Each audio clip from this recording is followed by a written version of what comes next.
ఇక మాజీ ముఖ్యమంత్రి జగన్ శ్రీకాకుళం పర్యటన సందర్భంగా చోటు చేసుకున్న ఘటనలపై రాష్ట్ర ప్రభుత్వం పోలీసు ఉన్నతాధికారులు సీరియస్ గా స్పందించారు. మహిళా ఎస్ఐపై దాడి ఘటనను తీవ్రంగా పరిగణించిన అధికారులు నిందితులపై నాన్ బెయిలబుల్ సెక్షన్ల కింద కేసులు నమోదు చేయాలని ఆదేశించారు. నిందితులను గుర్తించి చర్యలు తీసుకునేందుకు ప్రత్యేక బృందాలను ఏర్పాటు చేయాలని సూచించారు.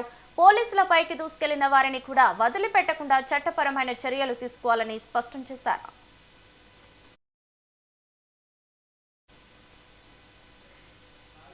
ఇక ఇదే అంశంపై మరింత సమాచారం మా ప్రతినిధి నాయుడు ఫోన్ ద్వారా అందిస్తారు. నాయుడు, చెప్పండి. కావాలి నిన్న ఏదైతే వైఎస్ జగన్మోహన్ రెడ్డి శ్రీకాకుళం పర్యటన నేపథ్యంలో తలెత్తిన ఉద్రిక్తత నేపథ్యంలో ప్రభుత్వం అయితే ఈ ఇష్యూని అయితే చాలా సీరియస్ గా తీసుకుంది. ప్రధానంగా ఏదైతే అక్కడ ఉన్న పోలీసులపై వైసీపీ అనుచరులు కానీ వైసీపీ కార్యకర్తలు కానీ చేసిన దాడిని అయితే ప్రభుత్వం చాలా సీరియస్ తీసుకుంది. వెంటనే వారిని గుర్తించి వారిపై నాన్ బెయిలబుల్ సెక్షన్లు వేసి కేసులు నమోదు చేయాలని కూడా ఆదేశాలు జారీ చేశారు. నిన్న వైఎస్ జగన్ శ్రీకాకుళం టూర్ సందర్భంగా ఏదైతే అంపోలు జైలు వద్ద తీవ్ర ఉద్రిక్త పరిస్థితులు నెలకొన్నాయి. ప్రధానంగా అనుమతులకు మించి కూడా కార్యకర్తలు నాయకులు తరలి రావడంతో ఒకసారి వాళ్ళని కంట్రోల్ చేసేందుకైతే పోలీసులు రంగంలో దిగారు. ఈ పరిస్థితుల్లో వారు ఇరు వర్గాల మధ్య కూడా తీవ్ర తోపులాట చేసుకుంది. ఈ నేపథ్యంలో ప్రబలకనే మహిళా ఎస్ఐని కూడా వాళ్ళు తోసివేసినట్లుగా ఆరోపణలు వెలువెత్తాయి. ఆమెకి గాయాలైనట్లుగా కొంత సమాచారం ఉంది. అలాగే ఒక కానిస్టేబుల్ ఎవరి గాయాలంతో స్థానికంగా ఉన్న రిమ్స్ హాస్పిటల్ కి తరలించారు.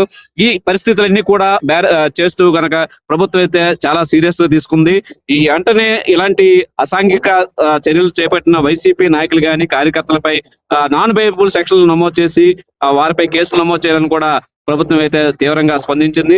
వెంటనే వారిని అరెస్ట్ చేయాలని కూడా పోలీసు ఉన్నతాధికారులకి ఆదేశాలు జారీ చేశారు. ఈ నేపథ్యంలో అక్కడ ఘటనకు సంబంధించి ఎవరెవరైతే పోలీసులపై దాడికి పాల్పడ్డారో వారిపై కూడా చర్యలు తీసుకునే అవకాశాలు అయితే స్పష్టంగా కనబడుతుంది.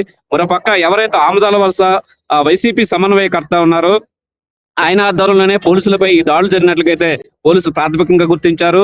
ఈ నేపథ్యంలో ఆయనతో పాటు ఆయన అనుచరులపై కూడా పోలీసులు కేసు నమోదు చేసేందుకైతే ఆ చర్యలు ప్రణాళిక రచిస్తున్నారు.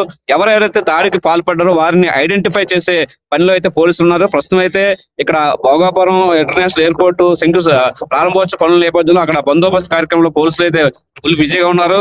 ఈ రేపు కార్యక్రమం అయిన తర్వాత ఈ వైసీపీ నాయకులు కానీ కార్యకర్తలపై కూడా చర్యలు తీసుకునే అవకాశాలు అయితే స్పష్టంగా కనిపిస్తున్నాయి. మరోపక్క చింతాడ రవికుమార్ ఎవరైతే ఉన్నారో ఈ ఆరోపణలు అయితే తీవ్రంగా ఆయన ఖండిస్తున్నారు. ఎందుకంటే ఆమెకి ఎవరైతే మహిళా ఎస్ఐ ఉన్నారో ఆమెకి ఆరోగ్యం బాగోలేదని, ఈ నేపథ్యంలో అనారోగ్యంతో ఉన్న ఆమె జస్ట్ ఇలా ముఖం వైసీపీ నేతల తప్పించుకోవడానికి ఆవిడ ముఖం చాటింది. అదే ఫోటోతోటి అదే వీడియోతోటి వీళ్ళంతా కూడా మంత్రుల్లో తమపై అనవసరమైన ఆరోపణలు చేస్తున్నారో కూడా చింతాడ రవి అయితే వివరణ ఇచ్చారు. ఈ నేపథ్యంలో అటు ప్రభుత్వం ఈ విషయంపై సీరియస్ గా స్పందించడం, అటు వైసీపీ నాయకులు కూడా దీన్ని మంత్రులు గాని ప్రభుత్వాన్ని తీరును తప్పుపడడంతో ఒకసారిగా అక్కడ పరిస్థితి దుమారం రేపుతుంది. ఈ నేపథ్యంలో వైసీపీ సంబంధించిన నాయకులపై ప్రభుత్వం అయితే చాలా సీరియస్ తీసుకుంది. దీంతో ఒకసారిగా అక్కడ కేసులు నమోదయ్యే అవకాశాలు ఉన్నాయి. ప్రస్తుతం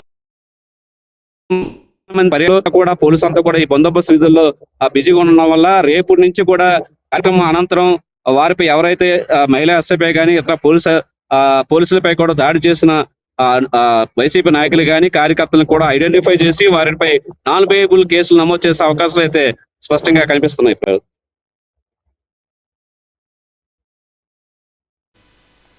థ్యాంక్ యూ నాయుడు.